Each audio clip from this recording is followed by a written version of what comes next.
Manorama exclusive. നഗ്നതാ പ്രദർശനം പ്രതിക്ക് കഠിന തടവ്. പ്രായപൂർത്തിയാകാത്ത കുട്ടിയെ നഗ്നതാ പ്രദർശനം നടത്തിയ പ്രതിക്ക് 2 വർഷം കഠിന തടവും 10,000 രൂപ പിഴയും വിധിച്ചു. തിരുവനന്തപുരം കടകംപള്ളി സ്വദേശിയായ അജി എന്ന സുനിൽകുമാറിനെയാണ് കാട്ടാക്കട അതിവേഗ പോക്സോ കോടതി ജഡ്ജി രമേഷ് കുമാർ ശിക്ഷിച്ചത്. പിഴത്തുക അതിജീവിതയ്ക്ക് നൽകണം.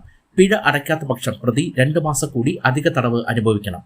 ഇതേ കേസിലെ അതിജീവിതയ്ക്കെതിരെ ലൈംഗിക അതിക്രമം നടത്തിയ കേസിൽ ജാമ്യത്തിലിറങ്ങിയ ശേഷം 2022 പ്രതി അയൽവക്കത്തെ വീട്ടിൽ 2ാം നിലയിൽ ടെറസിൽ കളിച്ചുകൊണ്ടിരുന്ന 7 വയസ്സുകാരിക്കെതിരെ നഗ്നതാ പ്രദർശനം നടത്തിയത്.